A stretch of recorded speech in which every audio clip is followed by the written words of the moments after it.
Você sente necessidade de controlar tudo e todos à sua volta? Eu te entendo perfeitamente.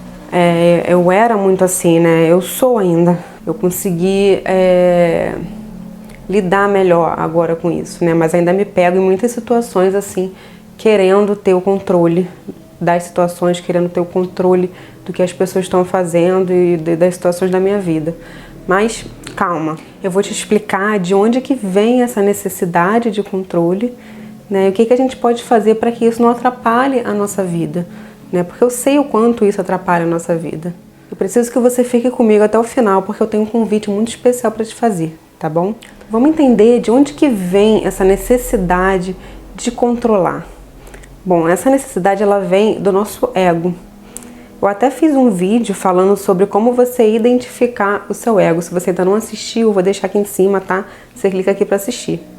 Mas basicamente, né, o que é o ego? O ego é uma personalidade que a gente cria. A gente cria uma personalidade para sobreviver a certas situações na sociedade. Então a nossa mente, ela cria um personagem pra gente, né? E a gente precisa desse ego pra gente viver aqui. Só que o nosso ego, o que acontece? Ele está completamente desconectado da nossa essência, da nossa alma, de quem a gente é de verdade. Porque quem a gente é de verdade não é só isso aqui, né? Tem muito mais, né? De onde que a gente veio. Então, o que acontece, né? O nosso ego, ele é a nossa mente, nossos pensamentos. E a nossa mente, ela é cheia de vontades, né? É como se fosse uma criança mimada.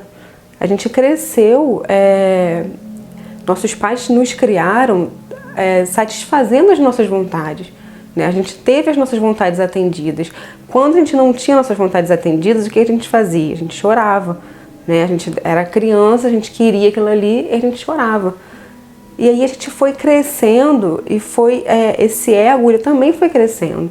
A gente começou a ter essa personalidade, a ter essas vontades querendo ser atendida. Então, se eu tenho, não importa o que é o plano de Deus, não importa o todo, né? E aí eu começo a ser o quê? Egoísta, né? Por isso que egoísta é uma doença do ego, né? Porque se você tá ali crescendo naquela personalidade cheia de vontade, você começa a achar que as coisas têm que girar ao seu redor, né? Que as coisas têm que girar ao torno do seu umbigo, do que você quer. As suas vontades têm que ser atendidas. E aí você acaba sendo egoísta em muitas situações, às vezes nem percebe que é egoísta. Só que não é assim que funciona. A gente tá aqui, a gente faz parte de uma grande rede. Eu tô aqui, mas eu tô conectada com muitas pessoas que têm os mesmos pensamentos que eu. Nós estamos ligados através de elos espirituais, então nós temos uma conexão com os seres humanos, né, e com a natureza, estamos integrados à natureza. Então a gente faz parte de um plano maior. Então existe um plano maior, não existe só a minha vontade. Mas a necessidade de controlar vem daí, porque eu quero que as minhas vontades sejam atendidas, então não é o plano de Deus. É o meu plano. É o que eu planejei para minha vida. E a gente sabe que não é assim que funciona, né? E aí vem o sofrimento. Porque se eu não tenho minhas expectativas, minhas vontades, né? Se tudo não acontece como eu planejei, eu começo a sofrer, né? Eu começo a ficar triste, eu começo a me desesperar, a me frustrar. Agora, se eu entendo, se eu compreendo que existe algo maior, né, que de repente aquela minha vontade não era para ser atendida naquele momento, ou não é para ser atendida por algum motivo, eu vou sofrer se eu não consigo entender isso. Então, o que você tem que fazer? Significa que você não tem que se planejar? Não, muito pelo contrário, né? Pô, eu sou coach, eu trabalho com isso, com planejamento de metas.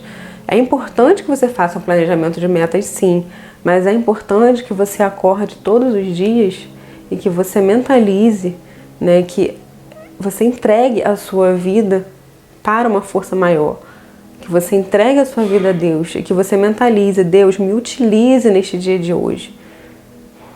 E aí, se as coisas forem tomando outro rumo e você tiver que alterar os seus planos, você vai alterar e você vai fazer isso com mais calma, com mais serenidade.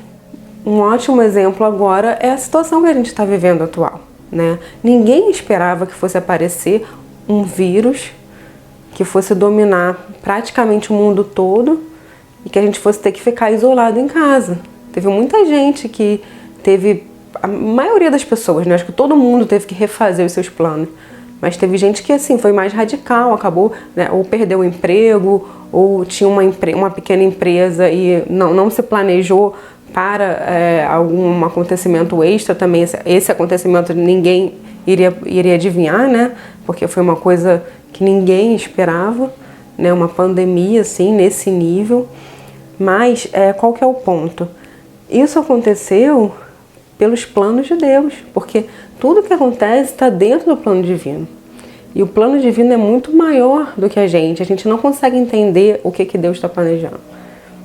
A gente nem tem que entender, a gente só tem que entregar, né? Então o que você precisa fazer é deixar ir essa vontade de controle, treinar esse desapego, você acordar e você fazer o que eu falei, né? Fazer uma mentalização, você pedir, comunicar, que você seja utilizado, né? E aí, de repente, tem outra coisa também que a gente acaba não pensando, porque a gente só pensa pelo lado negativo.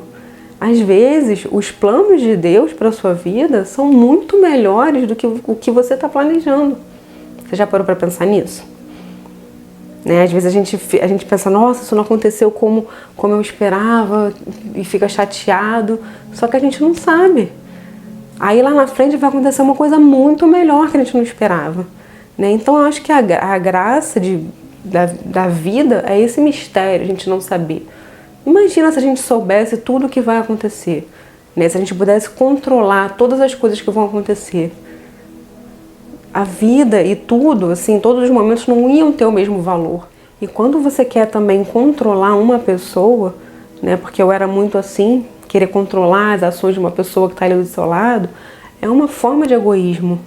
Porque você não tem como controlar a pessoa ela tem um jeito diferente do seu, ela tem gosto diferente do seu, ela tem outras qualidades, ela teve outra história de vida. Então, você não pode controlar como a pessoa vai agir, você não pode querer que a pessoa haja como você quer. O que você acha que é melhor para a sua vida não necessariamente vai ser melhor para a vida do outro. E durante muito tempo eu fui assim. Eu achava que a pessoa que estava do meu lado tinha que fazer as coisas que eu achava que era melhor para ela. Mas não. Às vezes o que eu acho que é melhor para ela não é o que ela quer. Né? Então vamos treinar, né? Esse desapego, treinar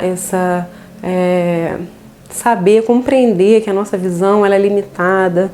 Né? Nós estamos aqui para vivenciar essa experiência material. E vamos vivenciar da melhor forma possível, né? Entendendo até onde vai a nossa força humana, até entendendo os limites do nosso corpo e relaxando, sabe? Essa necessidade de controlar tudo o tempo todo é muito ruim. Quando você se coloca como observador e você, sabe, você não quer mais controlar, você está ali só observando, você vai ver que as coisas vão fluindo de uma forma muito melhor e às vezes muito melhor até do que você espera. Então faça esse teste, assim, fique um dia assim, se colocando como um observador. Observa as coisas à sua volta, a reação das pessoas, como que as pessoas estão fazendo, como que elas reagem. E você vai ver, é uma experiência muito boa, faz isso. Bom, eu quero te convidar a baixar o e-book gratuito Sobrevivendo à Pandemia, que eu falo de algumas técnicas para algumas mentalizações e algumas outras técnicas de autoconhecimento e espiritualidade, para a gente diminuir um pouco essa ansiedade, né? Para a gente conseguir assim, ultrapassar esse momento difícil. Né? Então eu vou deixar o link aqui na descrição para você fazer o download gratuito, ok? E se você curtiu esse vídeo, se você acha que fez alguma diferença o que eu falei, deixa o seu curtir, tá? Se inscreve no canal e me acompanha também lá no Instagram, que eu vou começar a fazer lives também sobre autoconhecimento e espiritualidade, tá bom? A gente se vê no próximo vídeo. Tchau, tchau!